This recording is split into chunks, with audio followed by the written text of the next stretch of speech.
ఎందరో ముఖ్యమంత్రులైనరు. ఎన్నిసార్లైనా మన పాలమూరు పేదరికాన్ని చూపించి ప్రపంచ దేశాలలో మార్కెటింగ్ చేసుకున్నారు తప్ప మన జిల్లాను అభివృద్ధి చేయలే.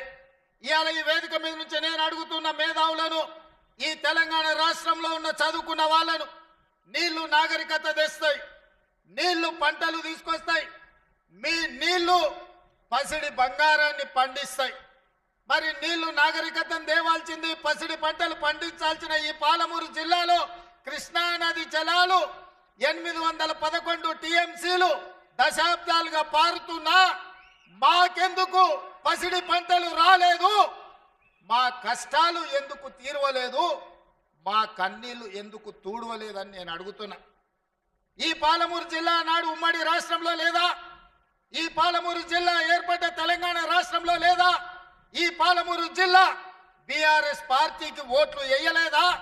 అంతెందుకు 2009లో నాడు చంద్రశేఖరరావు గారు కరీంనగర్ జిల్లా ప్రజలు తరుముతే భుజాన జోలె వేసుకొని జోలె పట్టుకొని పాలమూరు జిల్లాకు వచ్చి ఈ ప్రాంతంలో ప్రజల్ని అడుక్కుంటే నా పాలమూరు సోదరులు, మా సోదరి మనులు నీకు భిక్ష పెట్టినరు. నీ బొంతలో భిక్ష వేసి పార్లమెంటు సభ్యుని వేసి ఢిల్లీకి పంపిస్తే నువ్వు పార్లమెంటు సభ్యుడిగా పదవిని ఎలగబెట్టినావు.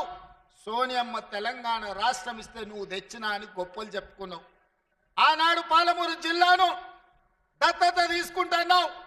తెలంగాణ రాష్ట్రం వస్తే పాలమూరు బాగుపడుతుందన్నావు. వలసలు ఆగిపోతాయన్నావు. మా కన్నీళ్లు తూడుస్తా అన్నావు. మా ప్రాజెక్టులు పూర్తి చేస్తా అని మాటిచ్చినావు.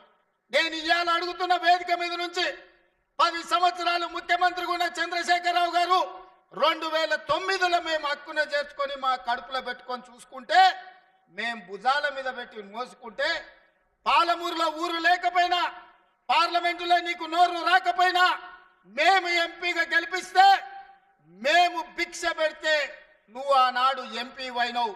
ఆ సంగతి మర్చిపోకు. మరి 10 సంవత్సరాలు ముఖ్యమంత్రిగా ఉన్న నువ్వు మా ప్రాజెక్టులను ఎందుకు పూర్తి చేయలేదని నేను అడుగుతున్నా. ఇవాళ ఈ వేదిక మీద నుంచి పెద్ద పెద్ద మాటలు మాట్లాడుతున్నారు, పంకనాల మాటలు.